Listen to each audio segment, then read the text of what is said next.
All right, y'all, come on in. I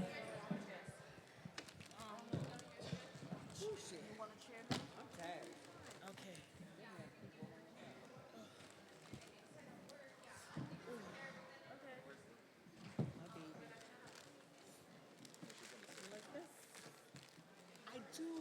We got it. Where did you get that? So I'm part of the Angel Moms Collective, and we had a mini retreat. And You are so pretty. oh, thank you. The one that's in charge of the Angel Moms. That is so nice.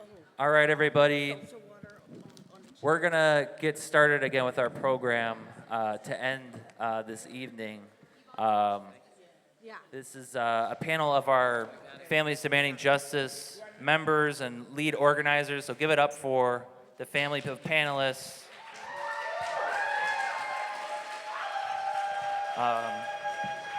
Some truly incredible women on this panel, some real fighters. So I'm going to pass it over to Lizzie, and we'll get the panel going. Talk when we're like this. Yeah!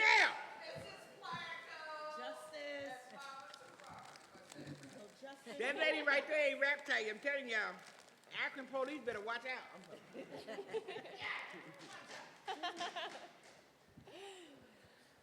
Hey everybody, thank you Quinn.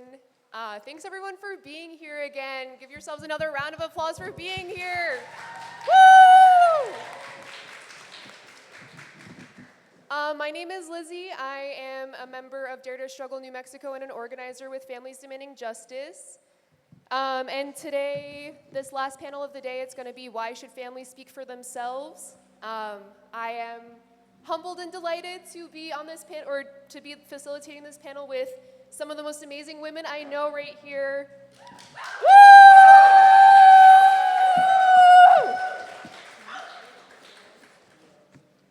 I'm going to introduce them in a second, but first I'm going to give kind of like an overview of the panel and kind of like some of the points that we want to hit on.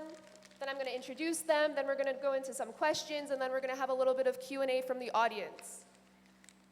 So typically in the mainstream media, when families are prompted to speak, it is around political lines that are within the system. Families are allowed to talk to lawyers, they can try to get bills passed or talk about bills and laws, or they can talk for a few minutes before the opportunists come and take the spotlight. But Families Demanding Justice has a specific political line that is beyond laws and bills, because we know that it doesn't matter who is in power, the government will always be on the side of the cops, unless we force the hand of government through a mass movement. Families Demanding Justice, our line is jail killer cops, bring families into the struggle, build a broad mass movement to end police brutality once and for all. Woo! Impacted families uniting is an extremely powerful weapon against police brutality. There is a reason the government wants impacted families to be isolated and alienated. Families will go to the ends of the earth for their loved ones, and when families speak for themselves about the BS and the horror they have experienced, and they expose the patterns in the way they are treated and thrown through a system that wants to demoralize them, and then they come together and fight back, that's what can scare the system. Yeah!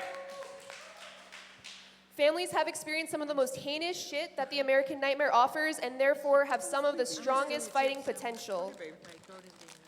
There's a narrative I've heard from so many impacted families, a narrative that families feel to the bone, and it is one of defeatism, one that says, I am the only person I have in this fight. This feeling comes from a few different places, and one of them is when opportunist organizations or groups water down the demands, the truth, and the story of the family and don't allow the family to speak for themselves. These groups take the spotlight for themselves and then eventually ditch the family when the story is not interesting to them anymore or their story isn't in the spotlight anymore. Almost every impacted family I know has experienced some form of this, if not multiple times. And every time this shit happens, it makes way for families to stop trusting people and organizations, makes people believe that truly all they have is themselves and that no one else will be there for them. It makes families feel defeated. This defeatism also comes from the state. The ruling class of the United States is determined to destroy the lives of poor and oppressed people both in this country and around the world. The government tells impacted families the cop was justified, you'll never get justice, and good luck with the rest of your life. Or even if the government gives the families a sliver of hope, like a new police accountability law is passed, that doesn't necessarily grant the family justice, and it definitely does not stop police brutality. Of course, the government wants families to feel totally defeated and hopeless, and once we recognize that the government will never have the interests of the masses in mind, then we can break free from the cage of always being defeated by them. So we need to address this defeatist narrative of I only have myself in this fight with determination. If you're in it for justice and truth, other families are in it for justice and truth as well. People aren't going to get justice by being alone. Being part of a fighting collective is how we get justice. We need to make sure families are speaking for themselves because otherwise they're going to crack under the weight of defeat and run completely out of steam. And during this panel and during this whole conference, we kind of want to make the pitch and encourage families to be a part of FDJ. If you felt alone or defeated or not sure where to go, come help us chart the path forward. Come develop this support network that we're trying to develop that all families deserve to experience. So yeah, I'm going to introduce the amazing women that I have on this panel today. Woo!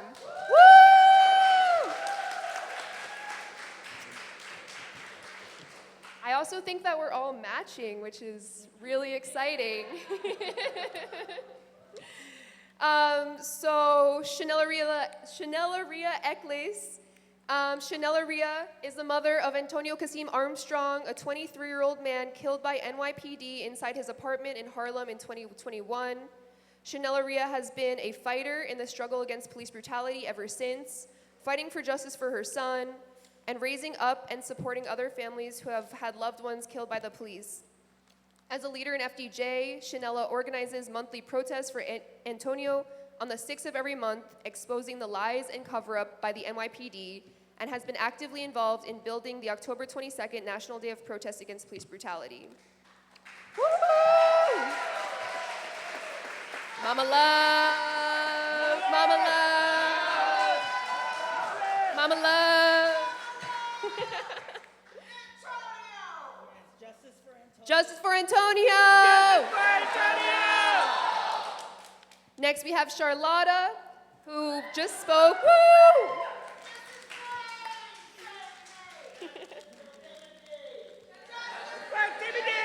Woo! Charlotta is the longtime partner of Timothy Glaze, a 58-year-old man who was gunned down by Chicago police January 3rd, 2025, shot 16 times inside a Chicago Housing Authority senior building. Charlotta has seen police killings on the news for years and never thought it could happen to her. Since the day Timothy was killed, she has turned her pain into purpose and has taken up the fight to get justice for Timothy and get the cops who killed him locked away. She has led protests on police precincts, spoke out in the media against police crimes, and has confronted the state's attorney and Chicago mayor to demand answers. As a member of Families Demanding Justice, Charlotta has connected with families across the country, offering support and courage to people at their lowest points to stand up and fight for their loved ones.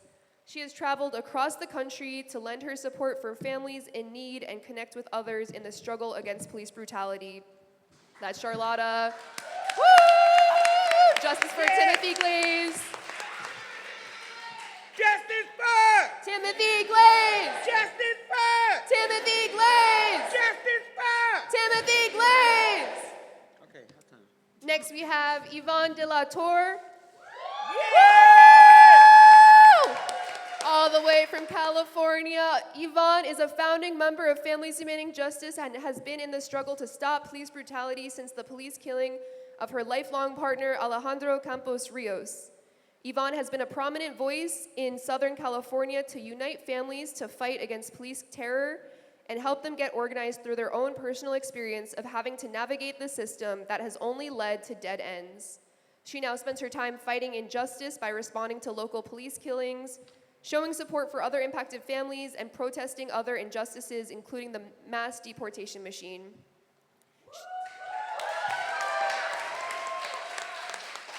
She carries her love for Alejandro everywhere she goes and is determined to build a mass movement that can confront the system that protects killer cops and will stop at nothing until families get justice for their stolen loved ones. Woo. Yeah!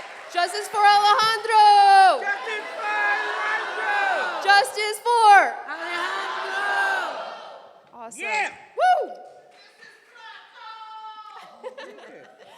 And then at the end, over there, all the way from upstate New York, we have Jennifer Braxton. Jennifer is the mother of Teron Evans Jr., whose life was stolen in the home of 2 police informants who claimed Teron committed suicide on January 8, 2021. Jennifer is a relentless fighter for truth and justice, having founded the Potsdam chapter of Black Lives Matter prior to her son's death, and she has connected with families across the country. As an FDJ member, she continues to help organize families and allies into a mass movement against police brutality. Can I get a justice for Teron Evans Jr.? Justice for Alejandro! Woo! All right. So with those introductions, I'm going to ask a couple questions, and then we'll go into the audience Q&A. So my first question that I want everyone to answer is, why do you think families should speak for themselves? We could start with Shanella. And if you want to grab the mic over there. Oh, yeah. You guys want to down.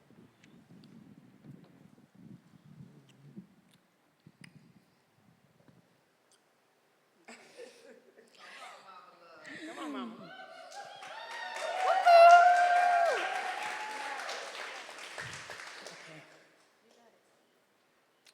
Families should speak for themselves because, one, no one else is going to speak for your loved one. Amen. Amen. Yeah.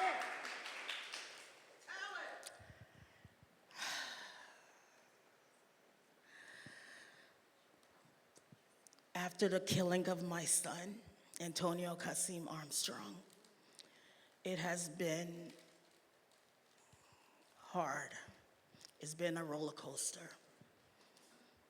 The good days ways out, but the bad days stay. Our voices need to be heard, and it starts from the families. Why? Because we know our babies better than anyone else. We know our partners better than anyone else. We know our brothers and our sisters better than anyone else. After losing Antonio, it did damage. Why? Because they tried to say my child committed suicide, which I knew he was against. After losing him, and then a year later, my daughter was attacked by the same precinct, which drove trauma through me even more. Because not only did they take my son, now you're trying your best to brutalize and take my daughter. I only had 2 children through the grace of God. They both were my miracle babies.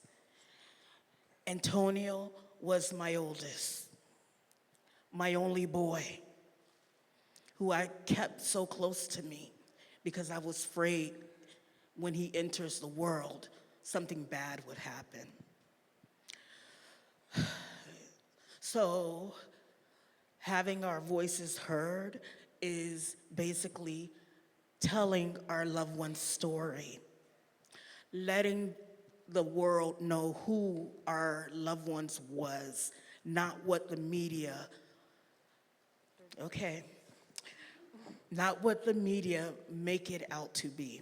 They make our loved ones look like monsters, criminals, even with the baggage that our loved ones did carry and try to fix. There's no reason that they can bring our children down, hunt our children, harass them, and then kill them and murder them. Okay, let me stop here. Thank you for listening. Thanks, Shanella.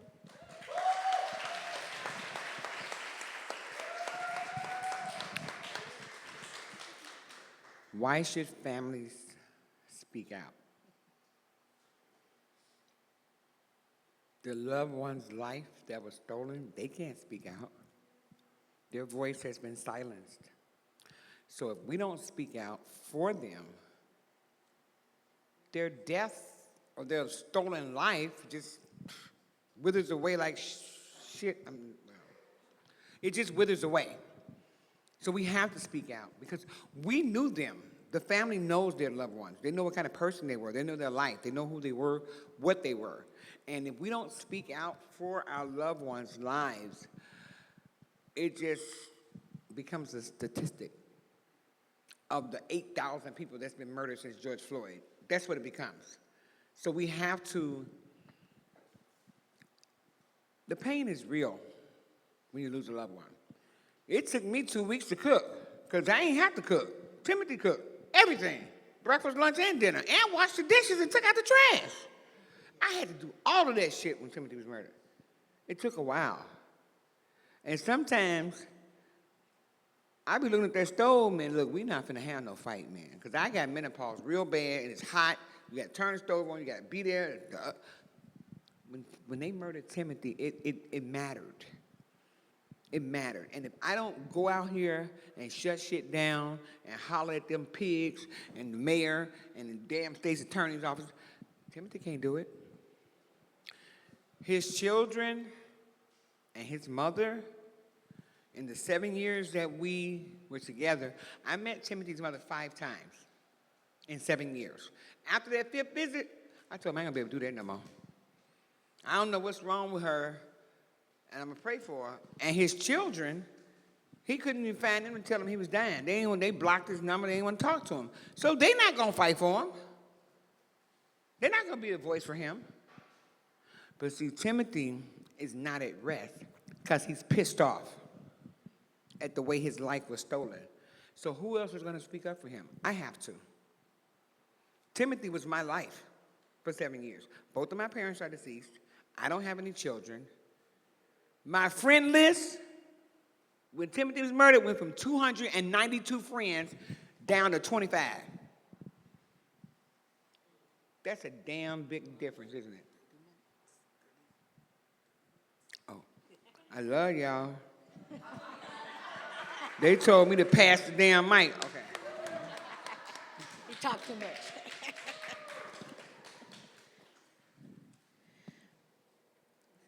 Why do you think families need to speak out for themselves? Is because who's else going to speak for them? They're gone. So it's up to us to speak for them out, to live their life, and also to connect with other families. As for me, I connect with other families, and I'm not supposed to, but I watch their body cam footages. I do the whole shebang. So I relive their life of their loved one that was killed by police because they're trained to kill our loved ones. No reform, no nothing is going to bring them back. And it's sad. It's sad that they are paid to kill our loved ones. And that is why we need to speak up for them, because they're no longer here to speak up for themselves and defend themselves. That's right. So we have to be there for them, and also other people as well. The other loved ones that lost their love, their son, their daughter, nephew, everything. So, like I said, I'm here to fight for everybody that needs help. Yes. Yes. Yes. And I'm hard on mental health. Alejandro had a mental health issue, but they didn't care about that. They just wanted their 10-minute glory to take him out because they wanted McDonald's to open up. They were scared for the employees that were coming in. He didn't even have a weapon. He had a belt. Who hasn't got whipped with a belt in their life? I did. And they have gear on. So how are they going to be scared of a 145-pound man holding his pants with his belt in his hand? How's he going to run into anybody? And 6 cops coming up, ready with guns drawn and everything. Yes, because that McDonald's want to open up. Yeah, we protest in front of that McDonald's. They call the police on us every time we're out there. They said, "Go, keep going, keep going. We ain't doing nothing. We're on the street." Exactly. All because they want McDonald's to open up. No. So we boycott McDonald's. Fuck McDonald's. Fuck the police. Hey,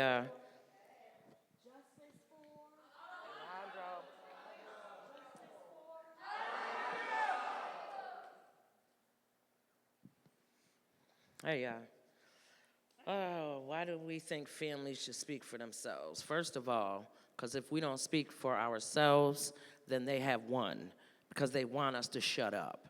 They don't want us to fight. They don't want us to speak up. But fuck that. Till my last breath, I'm going to speak up, okay? Second, can't nobody else tell my son's story like I can. And all I want is accountability and justice. Other people who might speak up for my son have an agenda which is not justice, which is not accountability, but it's to profit off my son's name. I have to speak up for him. I'm the one that's gonna go till my last day for his justice. Don't be silent. We have to speak up. They killed my son thinking I was gonna be silent, and they just made me louder.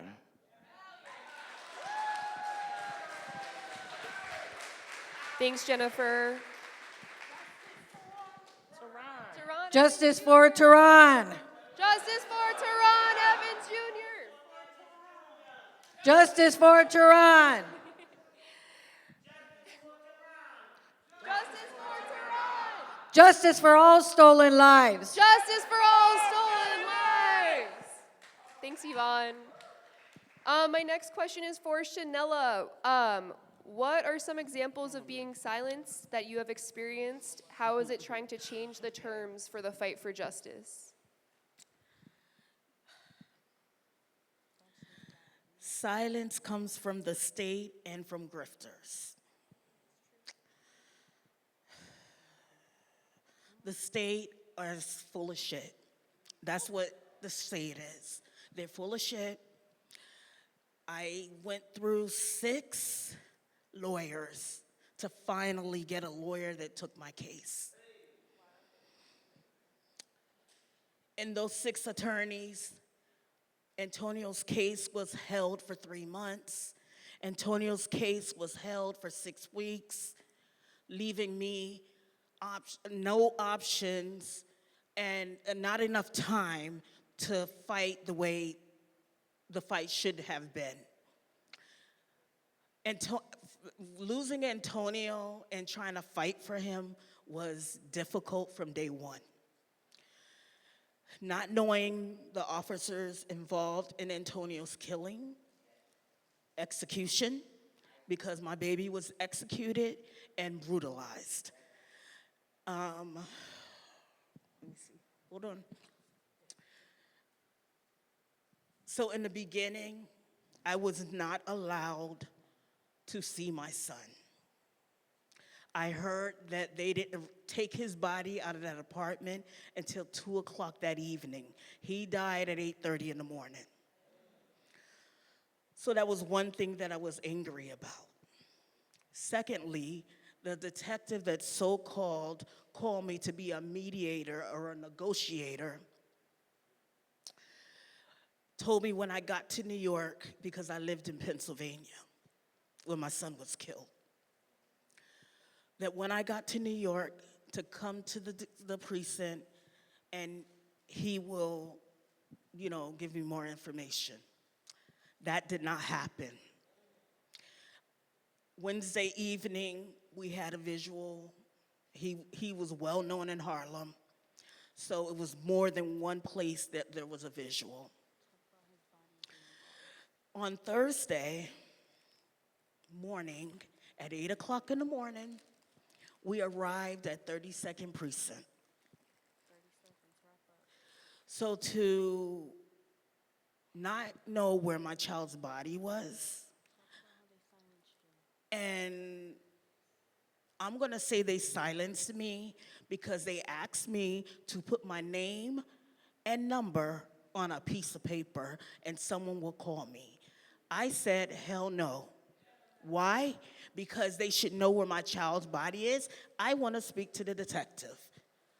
But that didn't happen.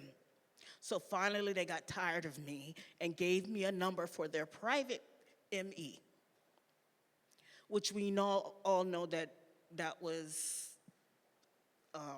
not good. So I finally got to go to the ME office. Okay, after not knowing where my child was. They tried to give me the runaround that they can't give me any information, and I had to tell them that is my child, and I want the information. So finally, by the time they gave up and told me that they were about to do an autopsy on my child, I rose hell. Because how the hell you're doing whatever it's called, and I was not contacted. They claim that anything with police, they don't need to notify the family. So from that day on, I've been fighting for justice for my baby every 6th of the month. And the fact that they're trying to shut me up by telling me my child was killed by suicide, that I have nothing to do, nothing to say. The precinct literally act like they didn't know who Antonio was. So now I carry Antonio everywhere I go. Sorry. You're gonna know who my child is, and I'm gonna continue fighting until these cops are named, because don't give me fake names that had nothing to do with my child's body. Nothing to do with my child's killing. But guess what? The whole damn 32nd Precinct is responsible for my child's death. Thank you, Shanella. Thank you. Jail killer cops. I'm running out of wind. Jail killer cops. All right, next is for Jennifer. What are some of the barriers families face when trying to speak out? How can we overcome them?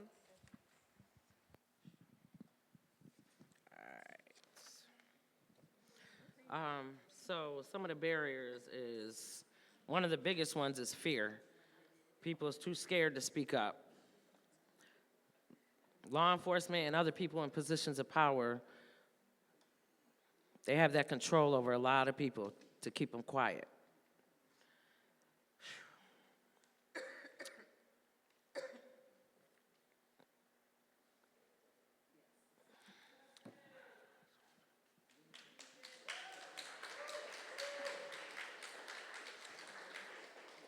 When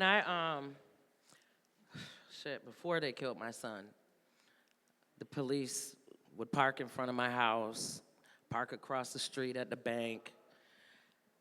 You know, the white folks with the big trucks, revving their engines with the smoke coming out, talking about, nigga, go home.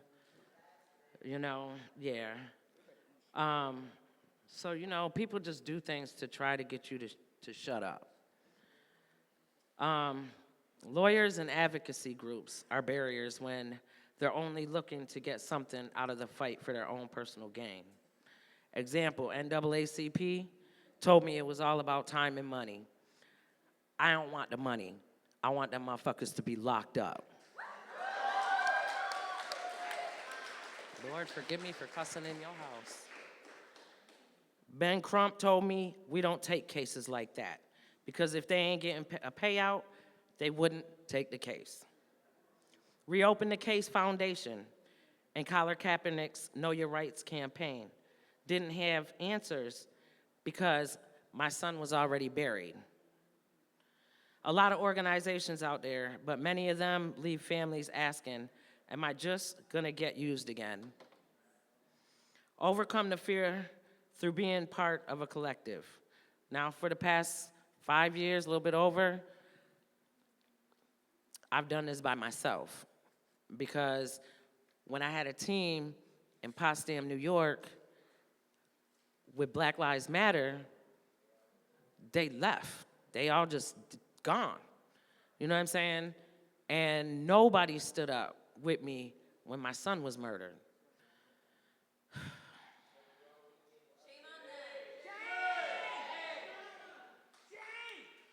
So again, can't nobody speak up like me. You know, I just joined Families Demanding Justice. You know, like I said, it took me a while to trust to be part of another group. And I thank God y'all here and that I'm part of your group. Silence is the main thing that they want, and we can't give it to them. That's right. That's right. Thank you, Jennifer. So as we know, the system will provide families with different options of different arenas to fight justice in, but most of these environments, like City Hall, like civil courtrooms, or even the news, are mechanisms not to amplify the voices of the family, but to squash them into something more palatable for people in power. The story and demands of the family get whittled into something that doesn't challenge police killings or people upholding them. But families have the most power on the streets. So my next question is for Charlotta. Why is it necessary to take the fight into the streets? See, y'all shouldn't let me talk because I got a lot of shit to say. Okay, no, I'm trying to be real. How many minutes I got? 30 seconds? Okay. Listen. I'm serious. It's important to take the fight to the street and shut shit down, not just so that the pigs understand, but society and the people that's trying to travel on that street that you shut down. There's some serious shit going on. We got to go around the block. What's happening?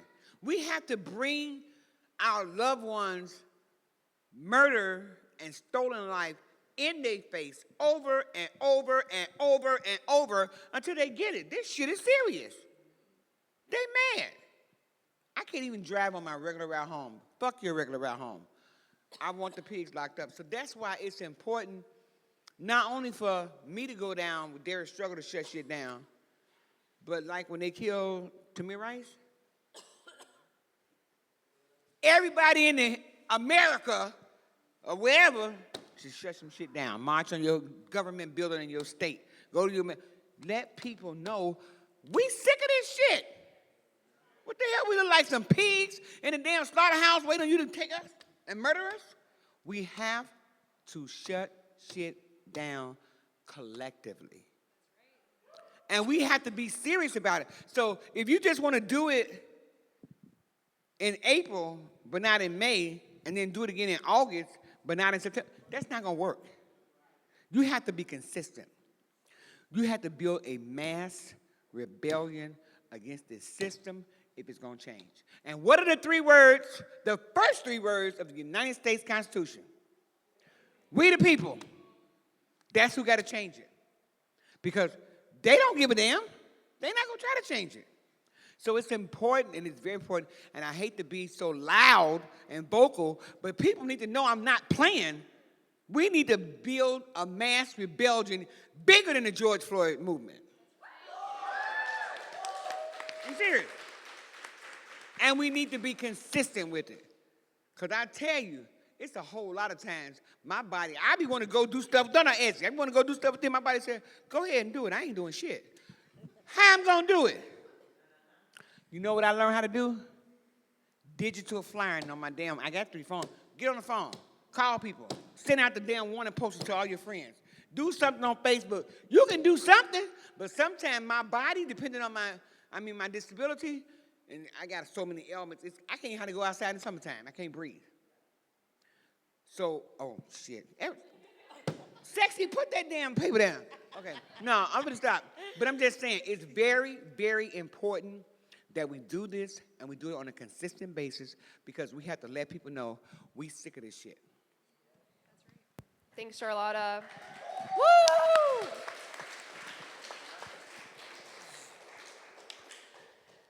So FDJ is, we fight to jail killer cops, we fight on the street, we fight to bring up families as leaders in the movement against police brutality, but we also support families and we want to build that support across the board in any way that families need support, and we want it to be, family to family, whatever we could do. So with that in mind, Yvonne, why is it important to have an emotional support and a political support to drive the fight?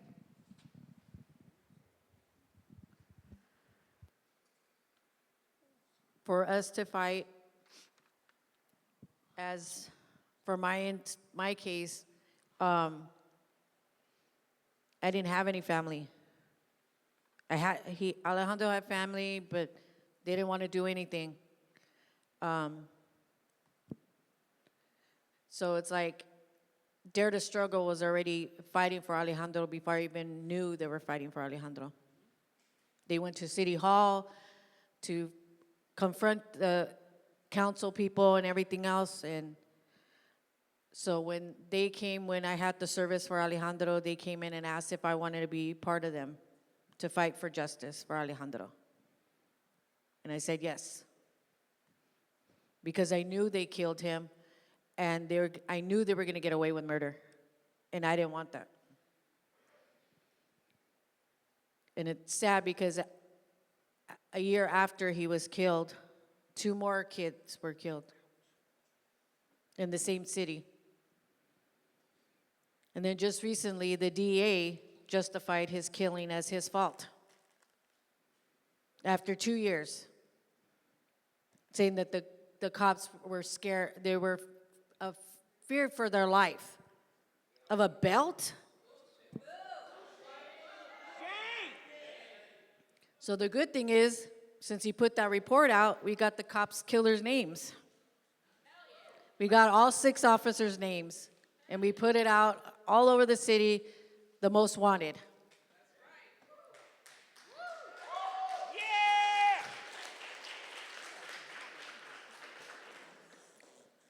So, like I said, we have to be the ones to be out there continuously to make our family name known. They always know him as, the one that was killed at the McDonald's, outside the McDonald's. And, yeah, making money. So every time his angel anniversary, we shut that shit down. We block the driveway. People get mad. They said, well, go around. There's three entrances. You can go around. You don't have to go through the front. You could go around. If you really want to go to McDonald's, there's another one around, down the street. Why do you have to go to this one? And it was sad because my grandkids always wanted to go to McDonald's. So when they asked, Grandma, can you? I said, no, I can't. And it's funny because my granddaughter went to the school that was across the street from where Alejandro was killed. And people were talking about it in the school. And she didn't even know that that was her papa. Oh, wow. So it just destroyed them. The people.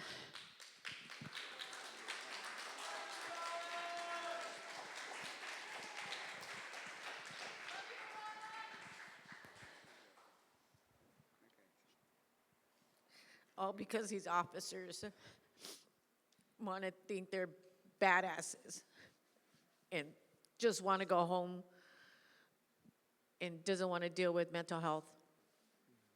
If you don't know how to deal with mental health, then you should not be a cop. You should not be there, period.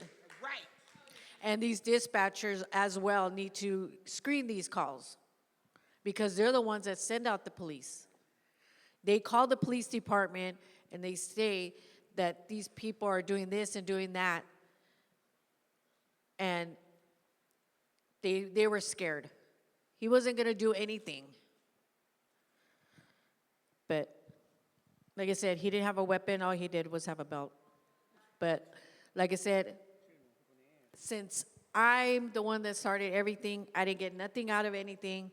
So I'm the one that, of course, when you get a lawyer, you sign these NDRs where you can't speak about your case. Well, they shut up the wrong people. That's right. There you go. Woo! Thank Yep. you, Yvonne. So I didn't sign no NDR, so I get to speak freely. Yeah. Thank you. Jail! Jail killer cops! Jail killer cops! Thank you, Yvonne. And then for Jennifer, yeah, again, with FDJ, we want to be this political fighting force. We want to take the masses to the streets. We want to build a mass movement. But we also want to support especially new families who are coming into this fight for the first time, who are looking left, looking right, don't know which way to go. We don't want people to get sucked up by opportunists.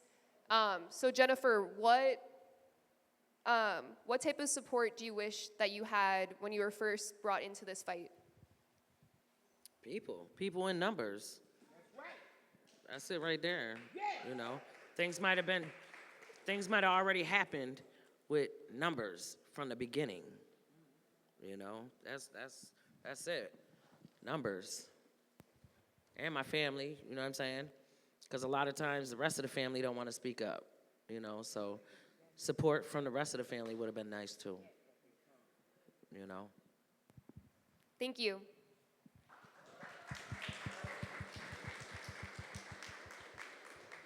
And Shanella, why is it important to have a political driving force? Driving families, fighting for justice?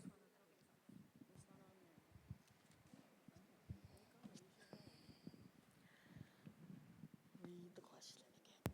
Why is it important to have a political driving force, driving a movement of families demanding justice? I could give you another question too if you want to answer that one. Why did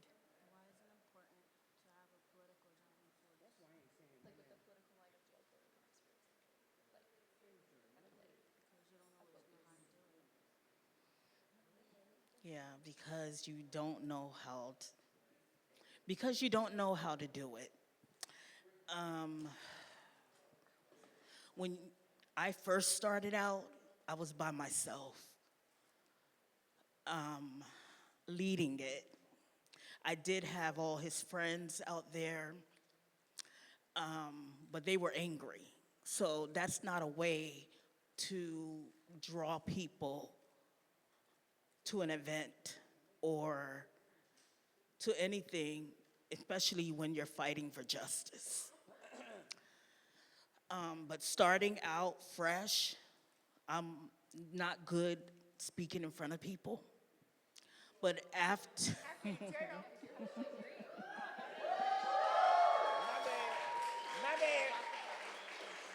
bad. Okay. so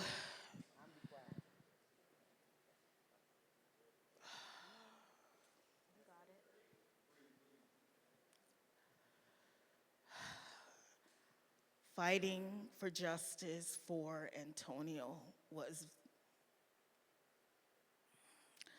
very hard. Him dying taught me to speak and let everyone know what happened to my child.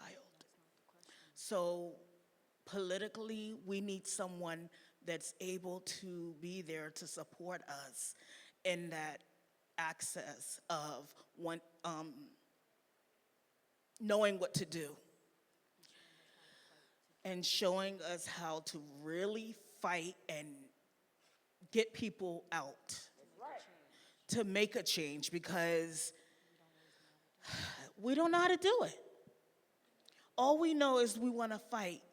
All we know is we want these officers involved, held accountable for what they did. Put that timer down. So we need someone to be able to support us when we're in this situation, especially when you don't know what happened to your child or loved one. So it's very important to have someone, when this is happening, to be there for you and support you. Antonio wasn't known and wasn't popular, but I had to make him popular. So politically, we need help. We need guidance, and we also need them to be there when we're going through our shit. And to lead it instead of having the loved ones lead it when we're very emotional and don't know where to start. Thank you. Thank you, Shanella. All right. Charlotta? I didn't do it. It wasn't me. What's up? Why is it important for families to be brought forward as leaders? Okay. I'm going to say this. I'm going to be real brief and quick because this is how I act when I don't have a lot of rest. It's important for families to come forward as leaders because, again, the first 3 words of our Constitution are "we the people." Right? Right? Hello? Kind of quiet in here. I said the first 3 words of the Constitution, United States Constitution, is "we the people." Who else gonna fight? We need to be leaders in this movement, this mass movement, and we need to be organized.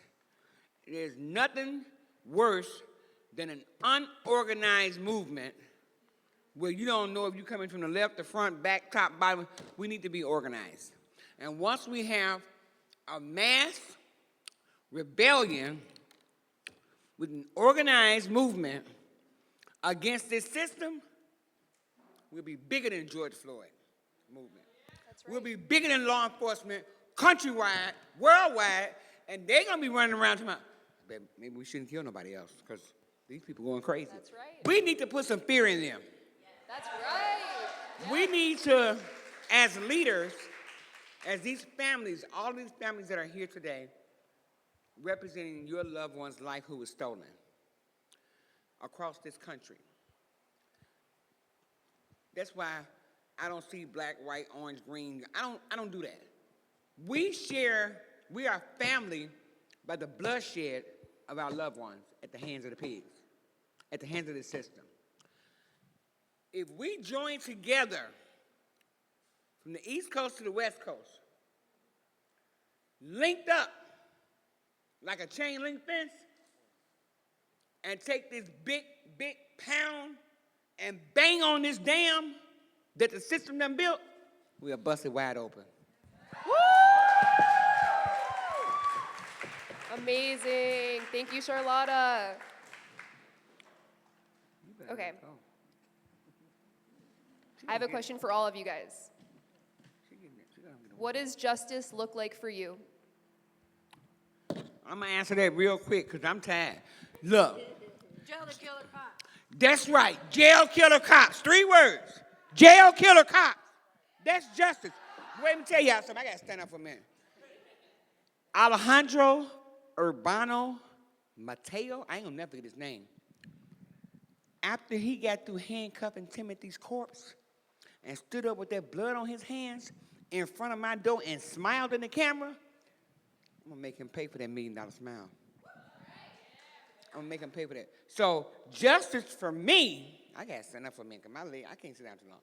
Justice for me is for all killer cops to be jailed for the crimes that they commit when they steal lives and be thrown in the prison cell like Derek Chauvin. Oh, and let me tell y'all something. I'm serious.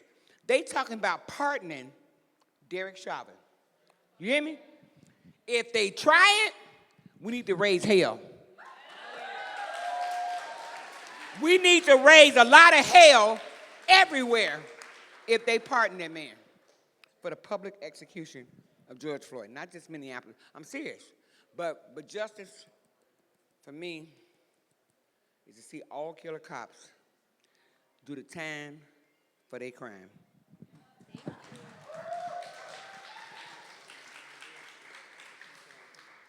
What does justice look like to me? For Antonio and all our loved ones, these cops need to be jailed. Accountability needs to be had. Money can't bring our loved ones back. So money is not the issue. And if it is, you don't belong in this fight. Oh, what? Say what? What did you say? She said it right there. If that's your issue, bye. I'm sorry. So, I'm not looking for money. If you want to give a donation towards his memorial plaque, do that. Money in my pocket can't bring my baby back.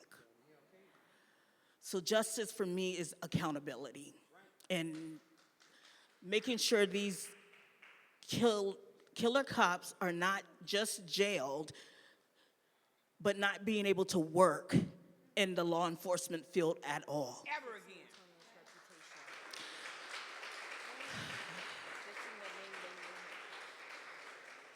Getting Antonio's name to be all across the world. Knowing what they did to my child, that's what needs to happen.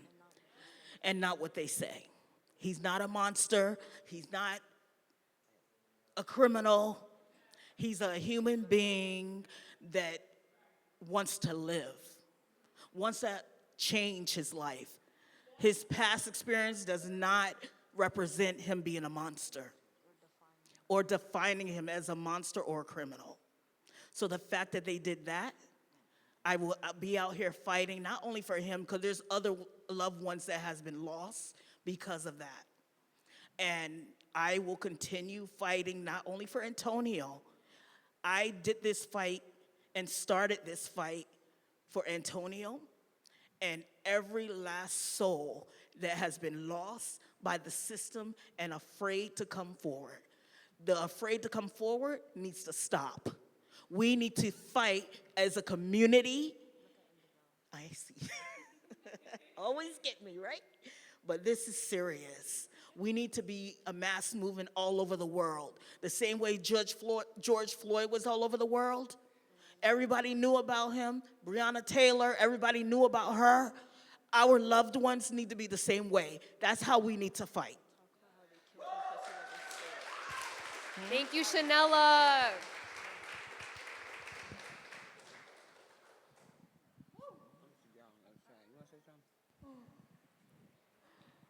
What does justice look like for you?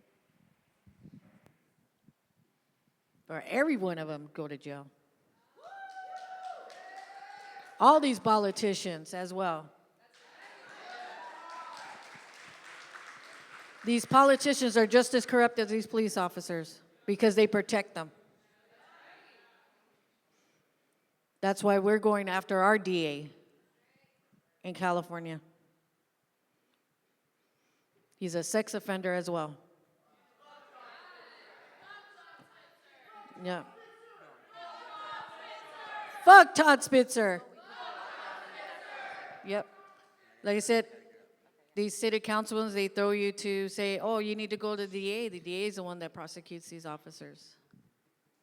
And it's true. The DA is the one that prosecutes them because the DA is the ones that let them off free. And they protect because they said because they take that blue oath seriously. These DAs were cops. So that's why they protect their own. Our DA told a mom, I'm not going to prosecute a cop because I was a cop.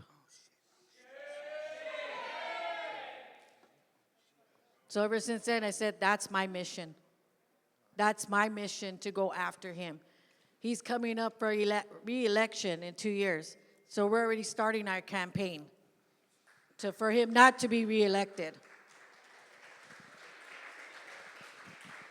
He took over another DA that was also crooked, just to come and get into office to be just the same as him, corrupted as hell.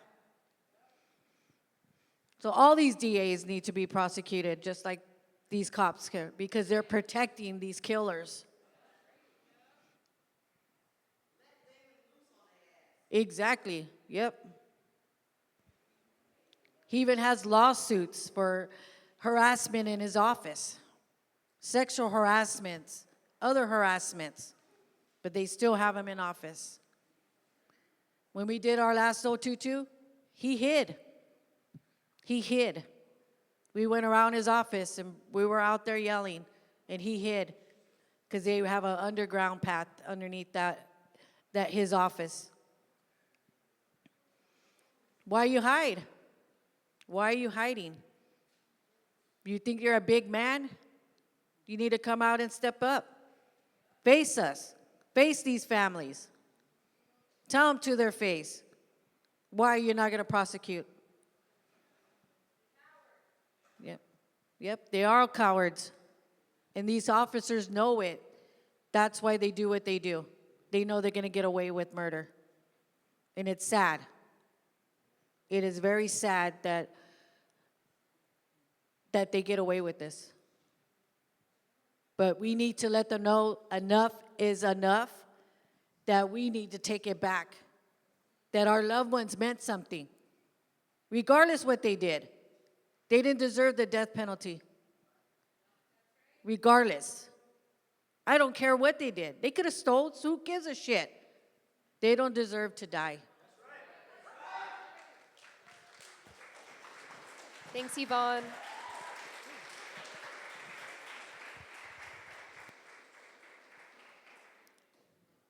So justice to me means one of two things. Either everybody that planned the death of my son, killed my son, and is covering up the truth, go to jail, or they face what they did to my son.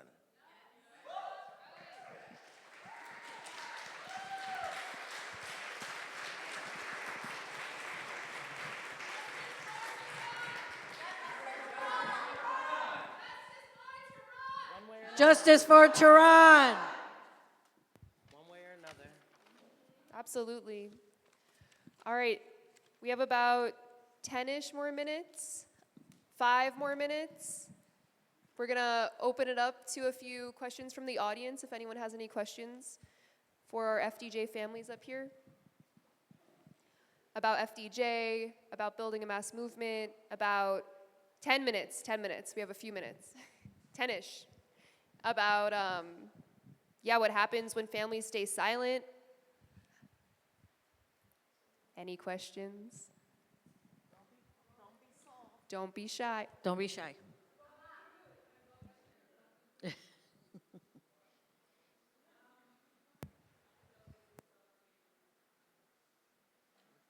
I can't hear.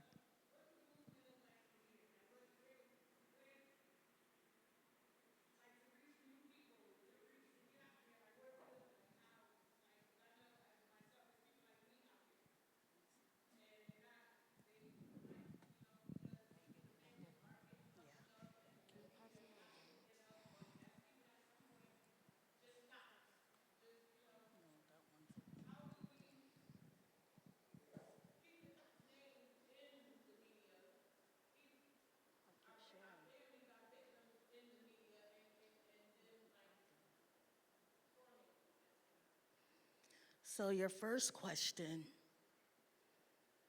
how do you go from here? We got to keep fighting. You have to share your loved one and continue doing it. Build a movement by going out. When your loved one died, go out every time, every month. You have to be consistent. We have rapid response phone numbers that you can contact to get involved. You need help starting a movement. You need help with flyers. We're here, that's what Families Demanding Justice is about. We're here to help you fight for your loved one. What was the last question she asked? What was the last question you asked?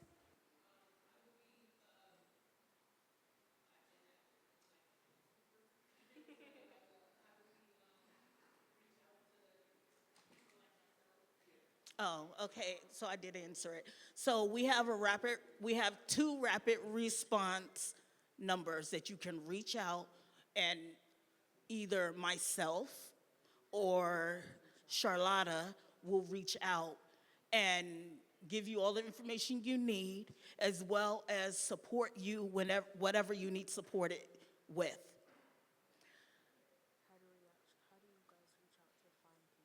So what we do to reach out to find other people, we go through this list or a panel to research that loved one that was lost, either through Instagram, Facebook, TikTok, any social media outlet. Research and find this loved one. Find this person or loved ones that are attached to this loved one. It's difficult, I'm gonna be honest, because I've been doing it for 2 years. It's difficult, but it happens, and you can find the loved one that was lost. I think I answered everything you, okay. Any other Anybody else? questions? Oh.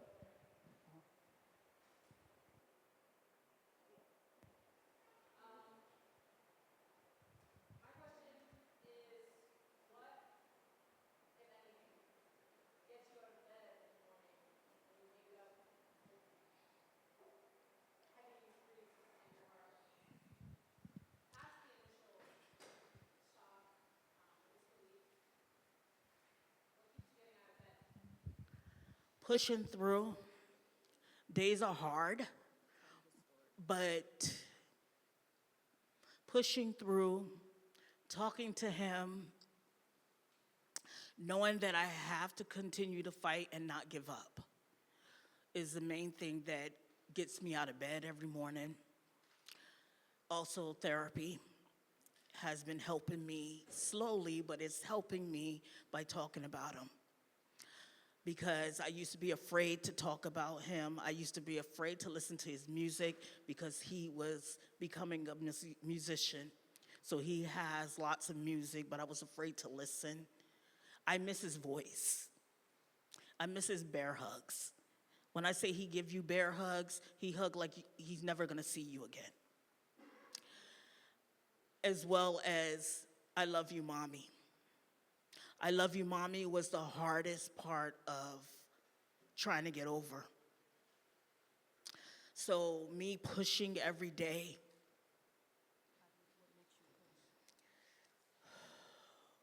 What also makes me push is this one right here.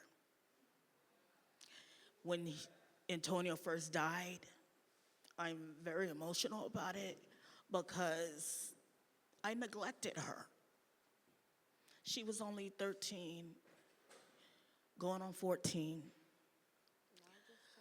Well, she just turned 13 because she turned 13 in July. Antonia was killed in October.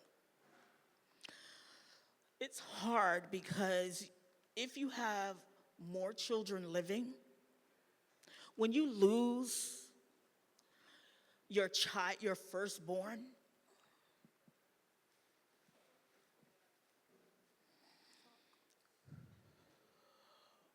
it took everything out of me. A piece of my heart was gone when he died. So knowing that I had a 13-year-old that I need to continue living for, continue teaching about this world, about what's going on, I was numb. I stayed in bed. I didn't do nothing for a year and a half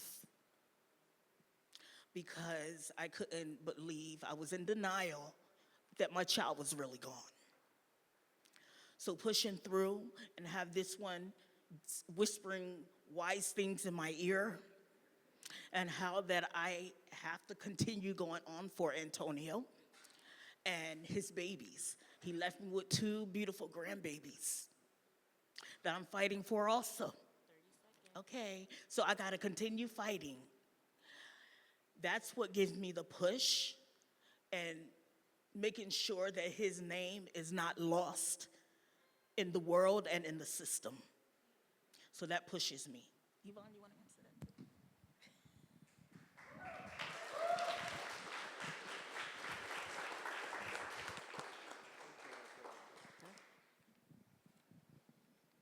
What pushes me to, yes.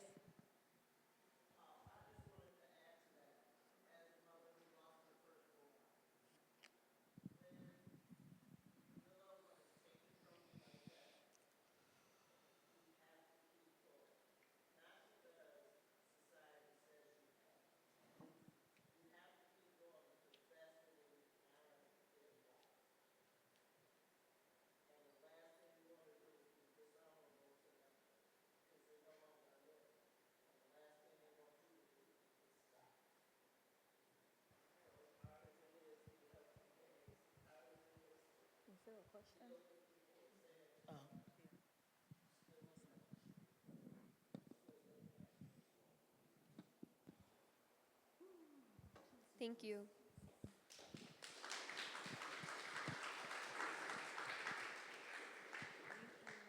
I think Yvonne's going to answer that question, and then we'll go to Eugenie. No, go ahead.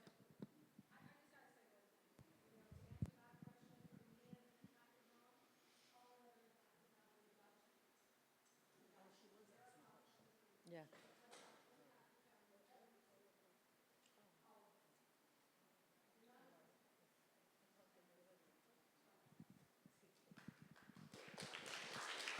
Thank you, Jeannie.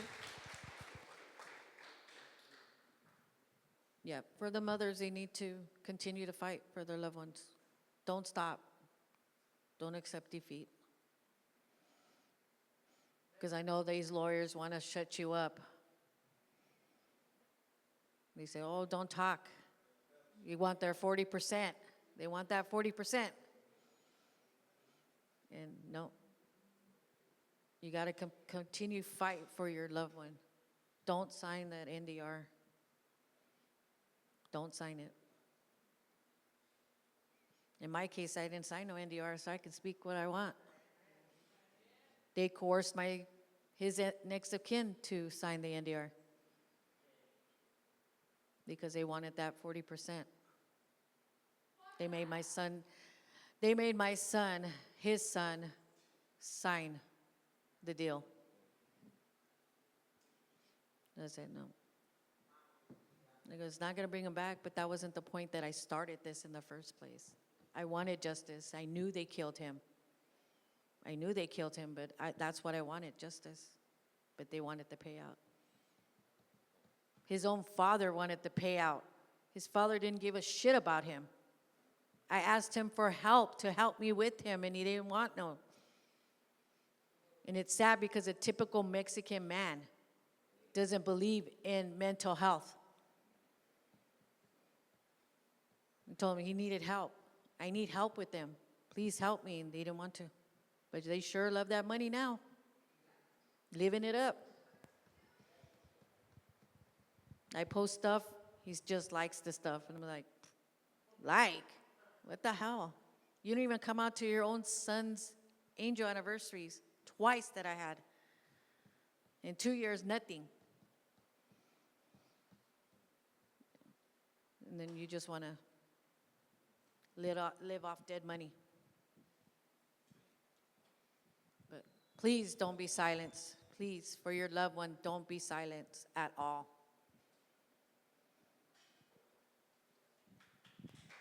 Thanks, Yvonne. What exactly was the question? The question is, what gets you up in the morning? Say it again. The question was, what gets you up in the morning, or how are you able to get up in the morning? How are you able to push yourself up in the morning? Well, I have 2 other kids and 4 grandkids.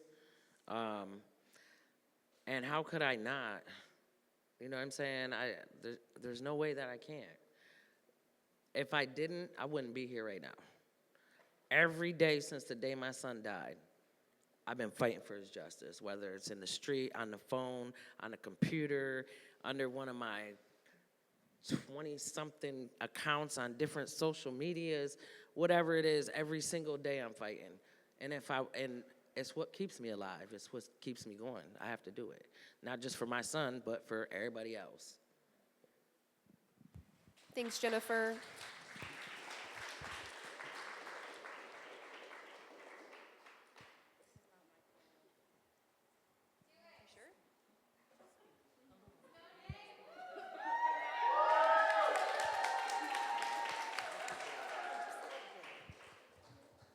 What's the question?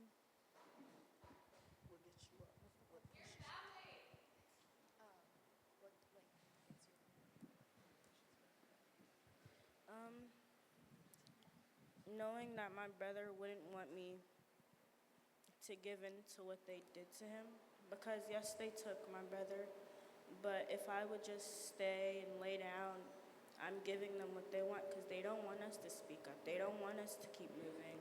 They want us to just sit there, and they just want us to suffer. But I can't keep suffering.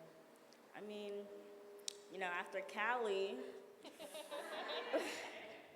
it just showed that once you start speaking up and once you get up, it shows how scared they are. It puts fear in them. It kind of takes your power. And to know that Antonio, yes, we're allowed to go through our emotions, but our emotions don't define us. And we don't have, yes, we can go through our emotions, but we don't have to just stay put. And that's not the only way we can go. We can stand up and we can still fight and we can still honor them by doing it. Grieving isn't the same for everyone. Grieving doesn't just look like laying down. It also looks like pushing up, fighting for them, and moving forward. And this is the last time I'm speaking. You were so good. So good.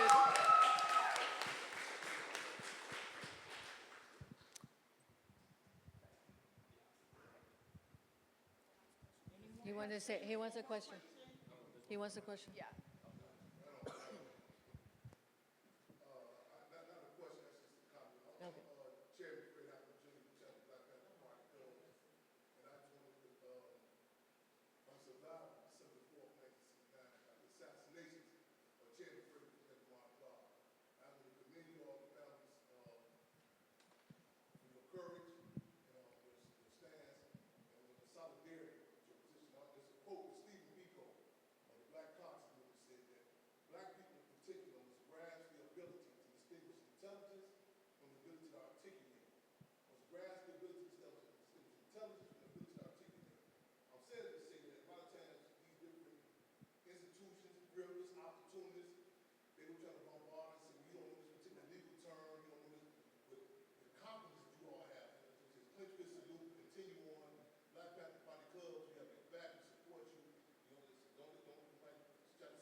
Thank you.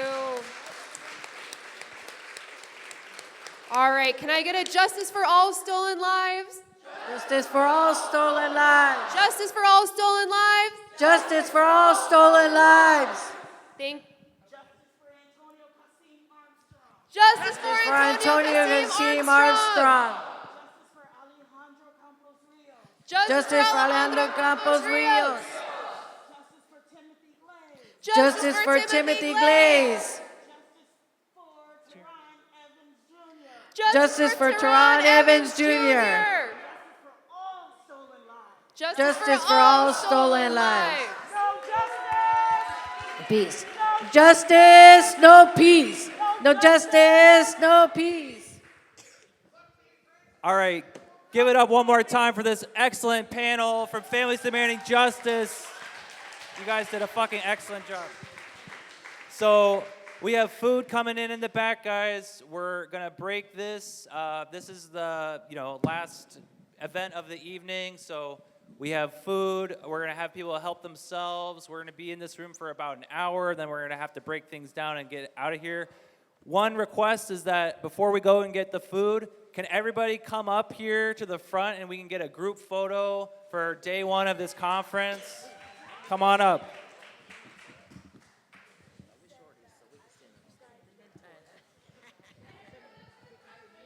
Everyone up to the front. Except if you're on food duty.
Sarah should get Alejandro's flyer. Hold it up.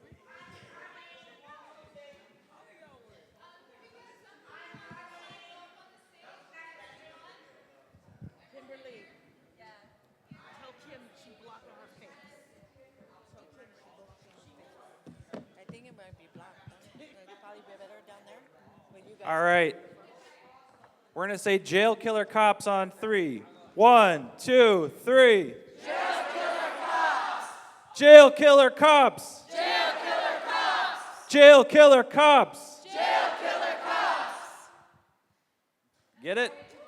Thanks, everybody. All right, go grab some food over there in the back. They'll get you lined up.